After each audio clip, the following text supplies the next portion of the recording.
welcome to Solosaurus, a podcast about one-player board and card games. My name is Brandon Waite, and this is an EXTRAsode, which is a little extra episode we do of this show from time to time when our normal recording schedule doesn't quite line up the way we need it to for us to do our next big joint review with me and Carter, or sometimes we just want to throw an extra episode your way, so that's what this is. Normally we would have a full review episode released today, but instead we're going to have that next week. And so you get a short little extra episode this week. And so instead of following our usual format where we do the news and we do a big review, for these episodes we typically do something just a little bit different. And since I'm going solo here today, and by that I mean recording by myself since Carter isn't here, I figured I would do something that I've been thinking about for a little while, but just haven't had a chance to get around to yet. So if you listen to the show, you know that our reviews are normally these big, long affairs, and they're about games that Carter and I have played together since Carter started playing solo games. He didn't play solo until we started this show.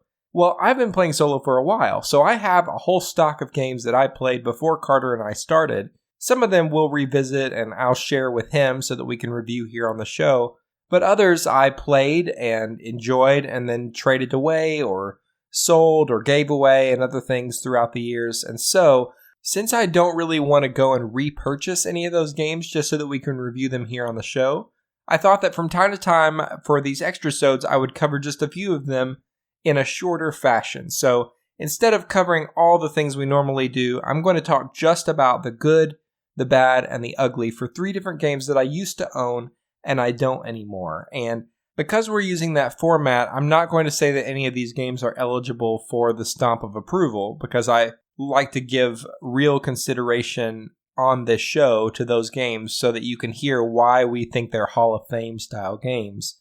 But it also doesn't mean that those games are bad. In fact, I still enjoy quite a few of them quite a lot. I just got rid of them for really any number of reasons. There was some other game that I wanted to trade for, needed money at the time. I knew somebody who really wanted this game even more than I did, so that's why I don't have these anymore, but they're still worth covering on the show. But today I've just picked 3 for you, and they're 3 pretty different games. So the first one that I want to share with you is called Labyrinth, The War on Terror. This is a game from Valko Runke and published by GMT Games, and this is unusual because we haven't reviewed a game like this on our show.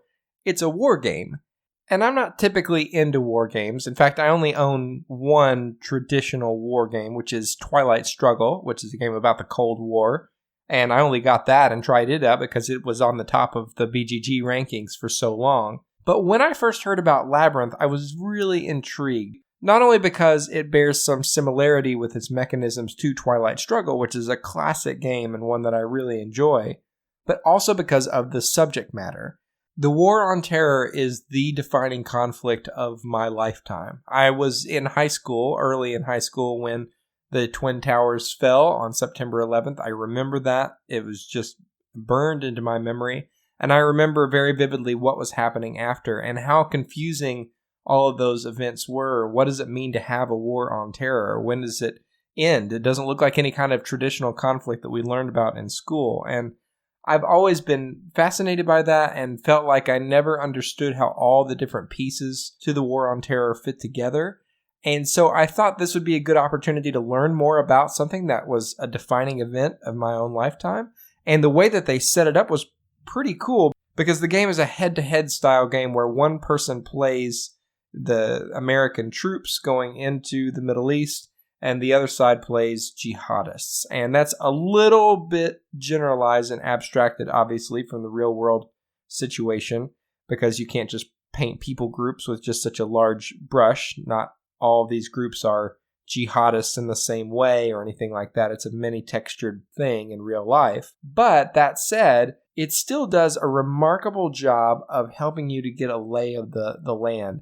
And in a 2-player game, helps you to understand a little bit the motivations of both sides that are involved in this conflict, both in terms of what they're trying to accomplish and what got this conflict started in the first place. So all of this is what drew me to the game in the first place, and I'm just going to go ahead and say that's the first good thing that I'll say about this game. It just has so much interesting theme. My relationship with war games in general is pretty complicated because even though I don't consider myself a war game fan, I sort of want to be. I enjoy the process of getting to play in a way that allows me to learn a little bit more about a historical situation in a way that I just couldn't absorb from a book. Getting yourself immersed in gameplay and mechanics and the emergent story that comes from working out these mechanics on the board, it ends up drawing you into history in a way that's a little bit different and in a way that I feel like gets into your bones a little bit more and sticks with you longer. So I've always been attracted to these kind of games. And in that respect, this game absolutely doesn't disappoint. Not only are you dealing with troop movements and things like that are a real part of any kind of war, you're also dealing with the support for the war effort back home. The longer the war effort goes on, the more troops go out onto the board, the harder it is to get people to support the war, what you need to do if you want to keep funneling funds toward your effort so that you can keep completing the actions you need to complete to actually defeat the enemy. And then on the jihadist side, you're also doing the similar sort of dance with your troop deployment or cell deployment in this case, trying to wake up your cells, make them active, give them a chance to put down plots all over the world, eventually try to get a weapon of mass destruction out onto the board. Things that really bring to life several different aspects of the conflict, and I found that to be just fascinating. Plus, the production of this game is really nice. GMT, I think, sometimes unfairly gets bashed for having counters and chits and that sort of thing. I mean, yeah, we have miniatures and things like that now in other games, and if you compare a chit to a miniature, it's obvious which one looks cooler, right? But chits store easily, they don't take up much space, and the ones that GMT makes are made of this really nice thick cardboard. They have a nice finish on them. The board for this game looks beautiful and it's very clear and easy to understand.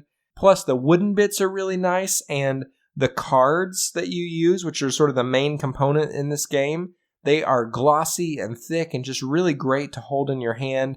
Everything about the production value, for me, just helps to further enhance the theme of this game and bring it to life even more.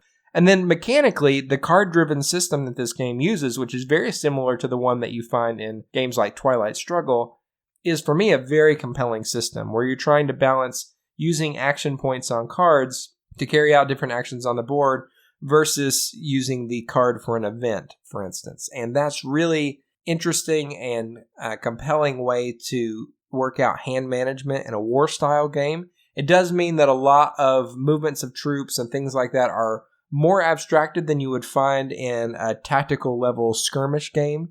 But for me, that doesn't really matter. I like getting the macro view of the conflict, getting a sense of the scope of what was involved in everything. And so this really helps to make that happen while making it an interesting game and giving you interesting decisions. So there's a lot of really good stuff in this game. For me, though, there are a few bad things. One of them is, and this is just my opinion, I really dislike GMT rulebooks. I know a lot of people out there like them because it's easy to go back and find what you're looking for, plus they typically have a learn-to-play guide and a reference rulebook. I get that a lot of people like that. For me, it's just snooze-inducing. They have more of a technical manual approach instead of the bright, vivid visual approach that you get in many other games. It looks a little old school, it doesn't feel great in my hand. That's just my opinion. I don't typically care for GMT rulebooks. And the problem for me with playing this game solo is you only get to play one of the sides. You only get to play as the Americans. And for me, that's problematic because part of what makes these games special is the ability they have to help you understand both sides of a conflict, because you have the ability to play either side. But in the solo game, because you're reduced to just playing the Americans and the jihadists are reduced to a bot system, you don't get equal levels of involvement and understanding in both sides of the conflict. And for me, that's why I played these games. So that was pretty disappointing to me that you only get to play one side just using the rules in the GMT rulebook. Not a terrible thing. I mean, the game is plenty compelling and replayable on its own, just playing the one side. But if it was me, I'd like to play the jihadist side too, because they play significantly differently than the American side. This is a very asymmetrical game. I just feel like it would have added so much more replay value if you could do both. So those things are bad for me, but not really deal breakers. The only things that I would consider ugly about this game are, number one, the die rolls. There are so many actions that just come down to rolling a die and seeing what happens. And I mean, Twilight Struggle, let's be honest, has this problem too. I love Twilight Struggle, but anytime you're trying to go for a coup and using that sort of a system, all you're doing is just rolling a die and seeing what happens. I don't typically like roll to resolve in any genre, but in a longer war game, it's especially painful, especially one that's head-to-head competitive. It just doesn't feel good. And when you're playing against the bot, for whatever reason, never seemed to go my way. And it could just be that the dice hate me and I had a bad experience or whatever, bad few experiences. But it just was problematic for me that so much came down to random rolls of the dice. But as much as I don't like that, I think I could have lived with that aspect of the game if it wasn't for the other thing that I consider to be ugly about Labyrinth, and that is the flowchart system that GMT uses for their bots. I know a lot of people really like it. I know that it does a great job of simulating a human player. For me, it's just too much upkeep. It just takes too long to trace the little flow to see, okay, this thing is true of the board state right now, and so yes, the jihadist is going to do this action, which could just wrap up the turn very quickly, or what seemed to be more often the case for me, no, this isn't true, so I need to go down a little bit further down the chart, and is this true? No? Okay, well, let's find another option that will, and before you know it, it just feels like you're spending way more time on the enemy's turns than on yours, and that's just something that for me is a deal breaker in a solo game. I did not come sit at my table and choose to play this solo game over any number of other things I could do with my time so that I could manage an AI system. I want to play my game. I want to make my decisions. And so for me, that was a problem here. I felt like I didn't get to make enough of my own decisions. I just spent too much time figuring out what the bot would do. And ultimately, that's why I traded this game away. It's not a bad game by any stretch of the imagination. I think it has a lot to offer. But for me, those problems dragged it down enough that I just knew I wasn't going to get it out to the table very often. And so that's why it's gone. And that is Labyrinth, The War on Terror from GMT Games and designer Volko Rumke. If you don't mind die rolls or technical manuals and you do love history and you don't care about flowcharts and you think I'm kind of a weenie when I talk about them, then check out this game because it is considered by many people to be another modern classic. The second game I want to cover in this episode is just a little bit different than Labyrinth, to say the least, and that is Century Golem Edition. Now, I'm including this here because when I was trying to decide what to do with this episode, I ran a poll on the page to see if you all would rather hear this series of 3 mini reviews or if you would rather hear one big, longer variant review. And I got 2/3 of people, I think, said that they wanted to hear this series of mini reviews, but there was a significant number of folks who wanted to hear about a solo variant. And so we're doing a little bit of both because there is no official solo mode in the box for Century Golem Edition. But on BGG, the user Pard, P-A-R-D, has come up with a variant for this that you can find in the files section of that page that allows you to play this game or the Spice Road Edition solo. And it's very easy to learn. It only has like a page of rules. And in fact, that's the first thing I would put under the good category for this game. The rule set for this game is dead simple. Whether you're playing it multiplayer or using the extra one page, half a page of rules really that you need to play it solo, it's so easy to learn how to play. It's so easy to teach to other people if you ever do play with other folks or have a regular game group. And if you want to play something nice and relaxing solo, this is an easy game to pull out because even if you have to refresh yourself on the rules a little bit, it's going to take you no time. And yet the combos and the engine building that this game allows you to pull off is just fascinating. If you're not familiar with the Century games, essentially what you're trying to do is buy victory point cards using different cubes that are resources you can get in the game, or gems in the Golem Edition. They're just different colors, they have different values, and over the course of the game, you're going to buy other cards or pick up other cards that allow you to get more of these gems and to transform some of these gems into other gems.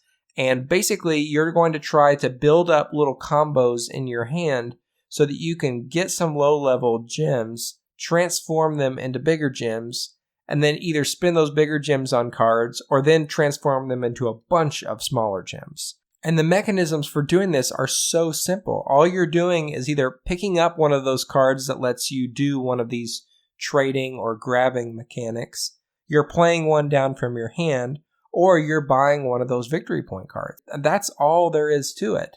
And yet, it feels like every game there are different options available to you, and you'll find yourself gravitating toward one different tactic or strategy or another. And even though you don't have an asymmetrical start or anything like that, I think you'll find that each game feels a little bit different because you have to craft your entire strategy around what's available in the card row at any given time. So I really like that depth to complexity ratio that happens here. I think that's really well done. And that aspect of the game isn't lost when you play this game solo. You still have the ability to create the same kinds of combos that you do when you're playing it with other people. And so that's really nice. It's made even nicer by the fact that this is an incredible looking production. I say that because some of the art on the cards is a little bit weird in the Golem edition. A lot of people really like it. I think that some of the artwork is a little off for me, just not to my taste maybe. But in terms of the quality of the cards, I mean, there are these just big, bright, oversized cards that look gorgeous on your table. That's what you're playing with during this entire game. None of these small cards, certainly no Hobbit cards. Just this big, nice format that really shows off the vivid color palette that they chose for this game. And I really like that. Plus, the pieces for this are great. I mean, it comes with these little white plastic diamond-shaped bowls that hold your gems. And the gems are these big, chunky plastic pieces that you just love to dig your hands into and feel. And then it even comes with metal coins. Not in like some special edition version of the game, in the retail version that you just buy on the shelf at your local game store. It's a really nice production. The insert is great. And this makes a big difference to me because when I'm sitting down in the evening and I want to play a game, if it's a lighter game and it looks great on the table, that is for me relaxing.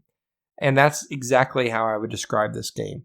The mechanics are simple, but there's some interesting decisions to be made, and it looks beautiful, and all of that for me just creates this Zen-like experience that really helps me to relax and just enjoy myself at the end of a long day. So, excellent production values, simple rule set, good combos and depth here. And if you're playing solo, the AI running that system is very simple. All you're going to do is create sort of a pyramid out of the victory point cards, which is sort of similar to how the cards work in Seven Wonders Duel, for instance, where you have one card down by itself on the bottom of the pyramid. It's structured like sort of an upside down pyramid. You have that one card as an option to buy, and that means also that the AI only has that one option to buy. They're just going to draw some cubes from a bag and use those to either buy one of those cards and then potentially reveal more of the victory point cards that are tucked behind that, or they'll pick up a little card from the market. So it keeps things moving in the market, or it just keeps grabbing victory points and moving the game along at a good clip. So this BGG user-created variant is really simple and pretty slick and easy to manage the AI. Really, the only bad thing that I would say about this game is that it's very random in terms of the solo experience. All you're doing basically is just pulling cubes from a bag to see what the AI is going to do next. And that means that some games are going to be quite hard and other games are going to be a little easier. And that can feel pretty unsatisfying in terms of a competitive experience. The fun that you'll have playing the solo is not playing against the AI competitor, in my opinion. The fun thing is trying to see what combinations you're going to be able to build this game and see how your systems are going to work over the course of the game. And that's really the only bad thing I had to say about it, but that is basically why I got rid of the game. It's not that I dislike the game or anything like that.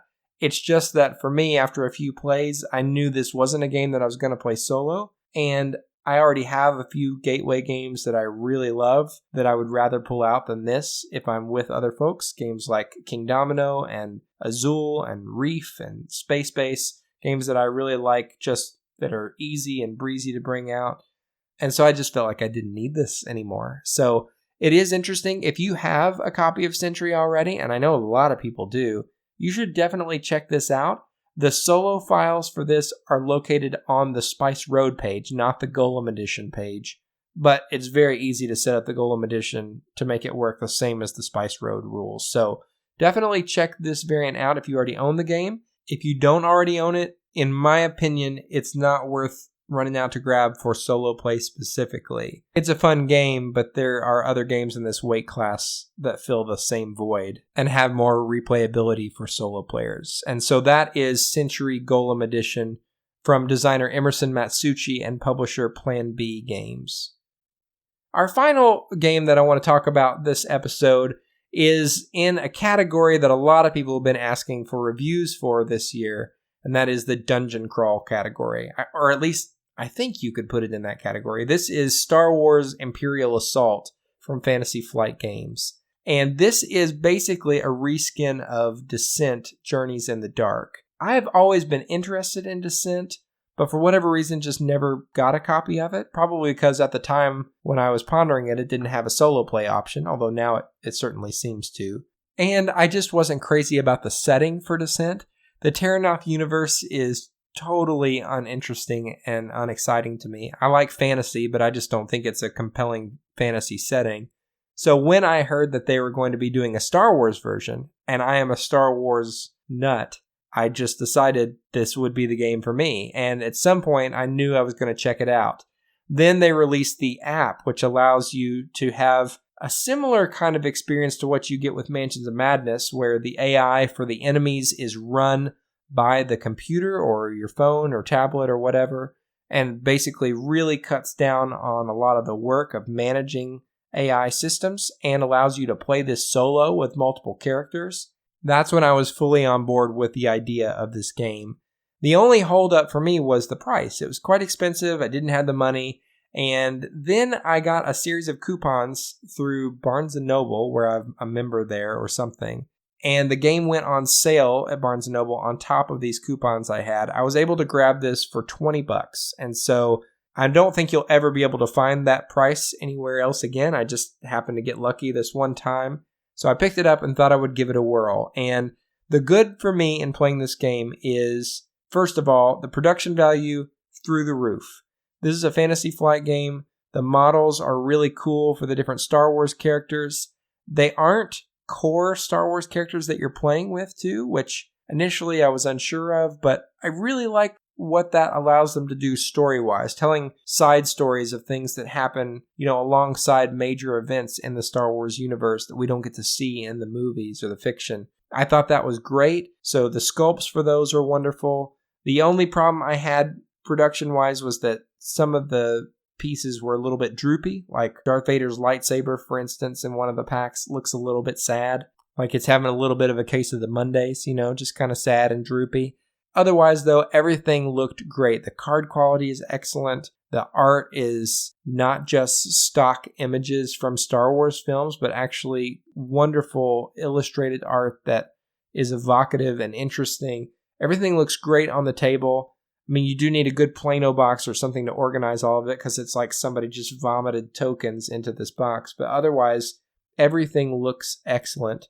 And these production values really help to bring alive the theme in this game. And I love this theme. So that's an excellent point for me. I just felt like, just like Mansions of Madness, there's so much thematic goodness happening in this game that I feel like I am a Star Wars character when I play it. And so I really enjoy that part of it. And I like the app. I mean, I keep comparing this to Mansions of Madness. I should say the app is not nearly as good here as the Mansions of Madness app. It doesn't have as much flavor. It doesn't look as good, in my opinion. It's not as dynamic, but it's serviceable. It means that I don't have to use a deck of cards or something to figure out enemy movement. It's all generated by the computer.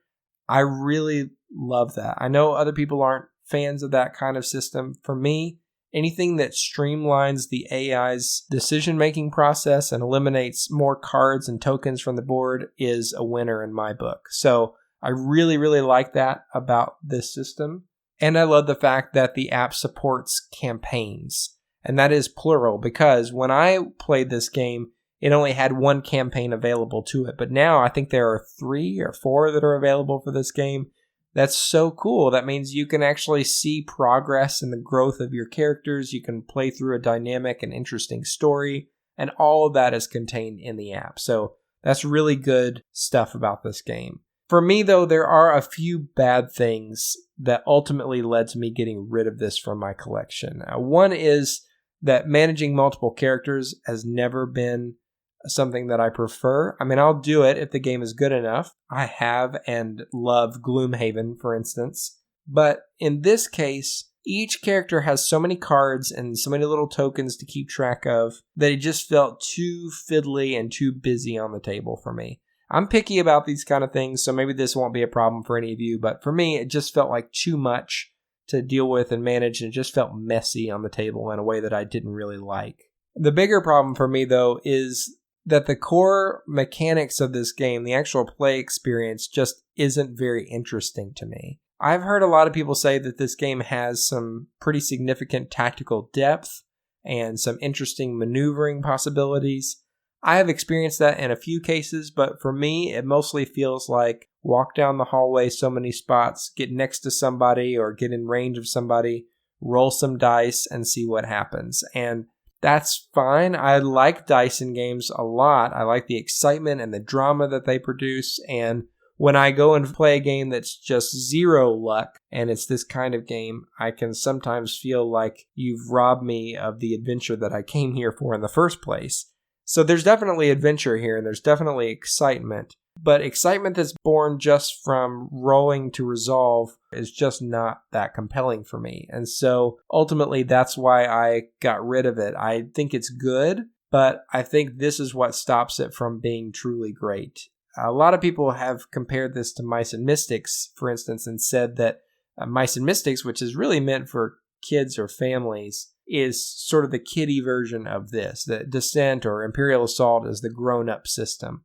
To me, they're virtually the same. I mean, you're just rolling a bucket of dice to see what happens, and I know there's a little bit more to it than that, but that's what it felt like. I didn't feel like I won or lost any particular game because of decisions that I made, and so ultimately that's why I got rid of it. But that said, I think that's the only bad thing I can say about this game is, you manage multiple characters and you roll lots of dice. For a lot of people, that's not going to be a problem at all. If that's not a problem for you and you like Star Wars, you got to check this out. I mean, everything else about this game is so cool and so beautiful, and you can still find good sales on this. It's not going to be $20 good probably, but you can find some good deals on it now that it's been out for a few years, and there are tons of expansions and app-supported campaigns. Definitely give Imperial Assault from Fantasy Flight Games a look. And that's all I've got for you this EXTRAsode. Until next time, if you haven't already, follow us on Facebook and Instagram so you can see what we're playing and what we're doing. If you're a fan of the show and you want to spread your love for what we do, you can go onto Board Game Geek and find the Solosaurus micro badge for only 8 Geek Gold. If you don't have the 8 Geek Gold, I'm more than happy to spot you that. Just send me a message on BGG, and I'm more than happy to spot you that so that you can get one for yourself and rep the show for us. And if you really like the show and you want to find other good quality podcasts out there about board games, you should know that we are a member of a much larger network called the Dice Tower Network. You can go to dicetower.com to find out more information about the shows that are in that network and find the next podcast that you'll love, almost as much as this one. And finally, if you are listening to this on the day that it releases, we're running a giveaway. You can win yourself a copy of Pandemic: The Fall of Rome. So go out onto our Facebook page or Instagram and find out how you can enter to win yourself a copy of that. And you can go and listen to our review if you want to know what we think about it. That's all for this episode, though. Until next time, I'm Brandon Waite, and this is Solosaurus.